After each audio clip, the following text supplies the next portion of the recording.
বাগেরহাটের ঐতিহাসিক খান জাহান আলী মাজারের পাশের দিঘিতে কুমিরে নিয়ে যাওয়া শিশুটির মরদেহ ৮ ঘন্টা পর উদ্ধার করা হয়েছে। সোমবার রাত 8:30টার দিকে মাজারের মহিলাঘাট এলাকা থেকে নিখোঁজ হয় শিশুটি।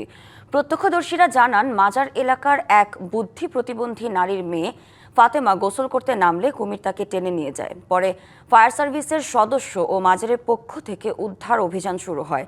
রাতভর চেষ্টার পর ভোর 4:30টার দিকে শিশুটির মরদেহ উদ্ধার করা হয়। এ নিয়ে আরও জানতে বাগেরহাট থেকে সরাসরি যুক্ত হচ্ছেন সহকর্মী সৈকত মণ্ডল।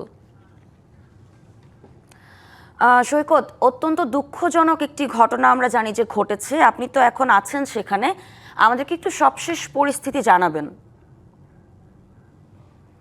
যে মিম যেমনটি বলছিলেন আপনি, অত্যন্ত দুঃখজনক একটি ঘটনা। গতকাল 8:30টার দিকে এই যে বুদ্ধি প্রতিবন্ধী যে মহিলা রয়েছে, তার যে মেয়ে ফাতেমা, 8 বছরের ফাতেমাকে নিয়ে যায় গোসল করতে নামে। হচ্ছে 8:30টার দিকে গোসল করতে গিয়ে কুমির হঠাৎ করে তাকে কিন্তু আসলে টেনে নিয়ে যায়।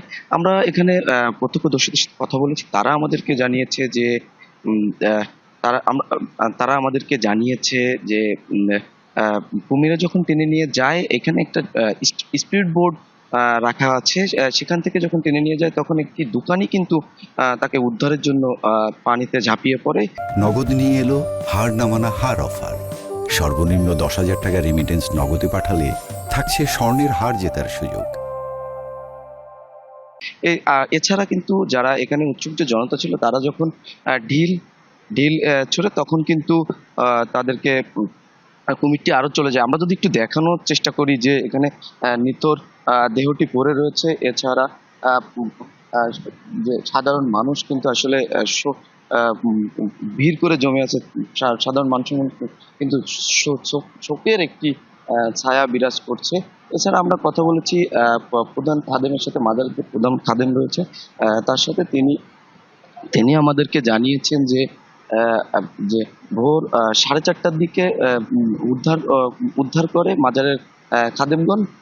যদিও সারা রাত কিন্তু প্রশাসন ও ফায়ার সার্ভিস কিন্তু উদ্ধার অভিযান পরিচালনা করেন। এক পর্যায়ে লাশটি দেখে মাজারের খাদেমগণ কিন্তু উদ্ধার করে। এছাড়া তিনি আমাদেরকে আরো জানিয়েছেন যে জেলা প্রশাসক